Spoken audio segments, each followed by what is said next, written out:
La famille toutaki ko sabino que dossier ya FDLR eza esika Paul Kagame alala kalamu kaka. Oui.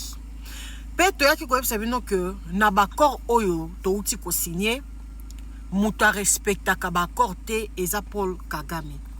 Et mutu nyonso ayebi yango.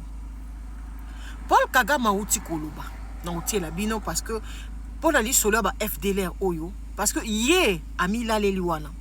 Alobi malgré ba signé ba accord ezotikala baleka na acte par rapport ya makambo oyo bango ba signé siko pacte yango oyo ye azolinga wana toyebite na ote koyebisa bino ke États-Unis alobaki akotinda Chick Norris ba oyo bayebi Chick Norris wana eza général Dan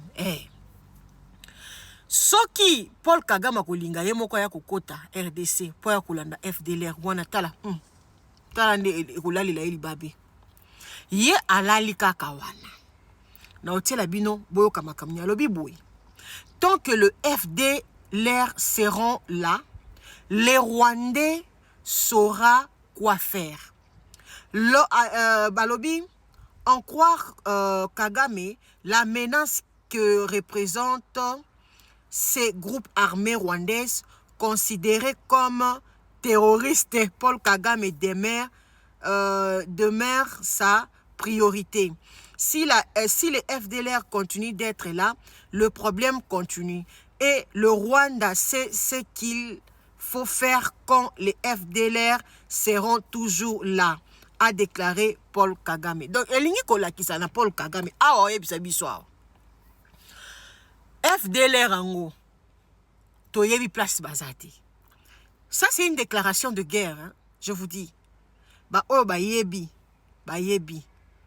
C'est une déclaration de guerre. Parce que Paul Kagame, sa vie a été toujours FDLR pour atikala na RDC. Lokola ye moko ayebite ndenge ni akosilisa FDLR ango. Po biso moko toyebi na mpete ba FDLR ango baza wapi toyebite. Paul Kagame ye moko nda yebi. Ba FDLR ana lelo bakoma na ajinin. Botala ba série ba kotisaka bango. Lelo tozoloba baza na ajinin Paul Kagame. Je vous dis que Paul Kagame azako fongola déjà tombe na. Omone za batu mususu basi balia bango na vie. Olia tika azonga tena makolo nzamba banda ko sambila te ako demeurer toujours na mabe na ye po ba kundele nango. Oui, ça c'est Paul Kagame. Paul Kagame a déclaré guerre na RDC. Parce que ekozala ye na États-Unis bakoya kotala wapi ba FDLR soki bazali oki balandeli bango soki pe bazate Paul Kagame na mutu na e FDLR ezakaka. Le problème avec Paul Kagame ayebi eloko nini asala na bandeko na ye. Paul Kagame talanda le lisarabiso ba congolais mboka mobimba mais tala niveau a massacre ba rwandais. Je me dis Paul Kagame na pesa bino exemple ba mususu ba comprendre raté. Tout exemple neti na Congo, tozakaka, bon, mingi mikolo baswahili na baluba nde baswanaka mingi. Tozi sikoyo, baluba na baswahili. Sikoyo Paul Kagame, aza lokola muswahili, tocha muluba, po pesa polémique te. Paul Kagame aza lokola muluba. Asili si abomi baswahili na ndenga kosakana te. Baswahili nyonso sikoyo, bakei siko kobatama na Rwanda. Ok? Pona kokima po basilisa bango te na kati ya RDC. Nde sikoyo boza komona aza kobanga sikoyo batu wana ba kosala revanche lelo. Mais pourtant batu wana ide kutu te. Basi bavanda na bango na Congo, babota bana na bango, baza na problème na yete, mais Paul Kagame atingami wana. Ça c'est une déclaration de guerre. Boyoka Paul Kagame makami na lobi ya makasi kaka na anglais na yo. Boyoka ye. The thing that was handed to the man and he just keeps running with it. But that's another story. So, and I'm reminded by what you just brought up. As I said, we reached an agreement in Washington, D.C., but it is not up to Washington to implement it.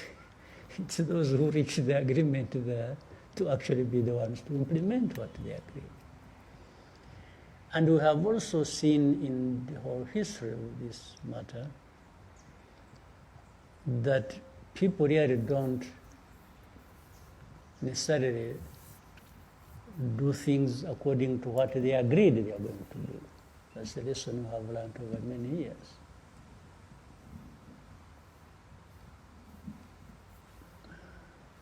So if FDLR is not dealt with, and we have set out the way to deal with it in the agreement, then that means the FDLR continues to be there, and the problem continues to be there. And Rwanda will always do what it has to do when FDLR is along our border. There is no magic wand here to be used by anybody. It's you have just to do what is right to do to deal with the matter. So for us, we have this obligation, and we have laid our case, and out of that, we have agreed to do a number of things to deal with, and do it together with others, and we will do that. You will never find Rwanda at fault with implementing what we have agreed to do. You will never. But if the side we are working with plays tricks and takes us back to the problem, then we deal with the problem like you have been dealing with it. There are no two ways about it. But we are serious, we are honest, we look forward to implementing what we agreed to do and to eliminate the problem.